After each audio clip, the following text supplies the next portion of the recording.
Hello, welcome to day 13 of Feel Good. We're going to talk emotional energetics. I'm in the Pinewood today, really lush, just really quiet, really peaceful, just the bird song. Lovely place to be. Emotional energetics, very, very powerful. One of the core components of PEMI well-being, because many of us are beginning to realise that it's our own thoughts, feelings, moods and attitudes that derail our attempts to live happier, healthier lives. So we want to get a handle on our mental and emotional states. Emotional energetics just gives us more options when we start seeing that feeling tone has a direct correlation with energy level. More about that in a moment. Coming back to positive emotion and negative emotion. The mantra, read the science in the post below, okay? Negative emotion creates nervous system chaos. Positive emotion creates nervous system coherence. That's where we want to be. So it's really important that when we take an emotional hit, and we do, stuff happens, we react, that's okay, but we want to get ourselves back into the feeling good vibe as quickly as possible. We do not want to stay in those negative emotional states, okay, because they're not good for our health nor our happiness, all right? So, emotional energetics, let's look. When your feeling tone is up and you're feeling good, the energy level is lifted and buoyant too. Notice that, all right? Check this with your own experience. When the feeling tone is low, check where your energy level is. Usually it's quite difficult to get yourself motivated, moving and doing, okay?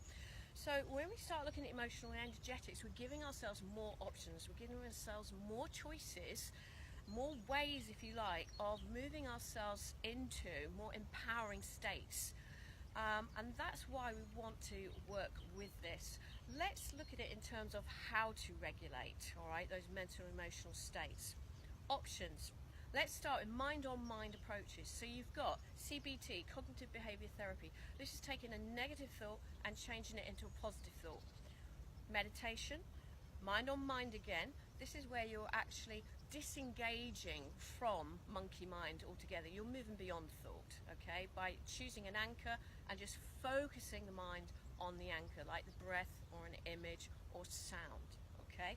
And then take a sleep. Just go to sleep, because that shuts down monkey mind, and when you wake up you've got a fresh opportunity to choose where you put your focus in terms of thought and then the feeling tone, which will follow.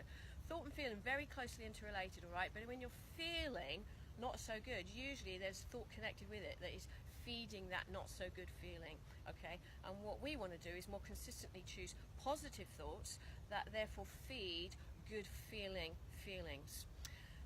What about if we cannot, we're too agitated to do mind-on-mind approaches? Then body-mind, okay? So we've got dynamic movement, we've already seen. When you move, right, that's working directly with the energy level, and as you move and lift the energy level, feeling tone will follow, okay? The science, just read the post, the science is really fascinating. So that's one thing, dynamic movement.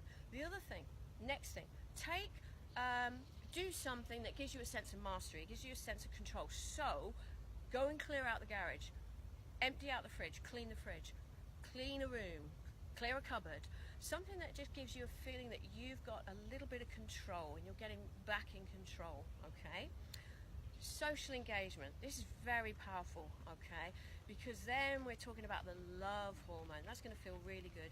So go and connect with people, share a meal. What happens is oxytocin is released. That's that love hormone, and that actually lifts your serotonin and dopamine levels. So that's your happy chappy neurotransmitter, all right, serotonin. And I say dopamine is your kind of motivational, if you like, neurotransmitter. So if we engage with people, then that also will help to shift the, if you like, brain chemicals, the neurochemicals, and with that will come a shift in the feeling tone, all right? So lots of things there to play with and explore. But do read the science in the post, because that will really help you understand. And when we've got a working understanding of brain and body, that takes guilt out of the equation, okay? And that's so important, because guilt really immobilizes us. Thank you for sharing this space with me, and I'll see you tomorrow.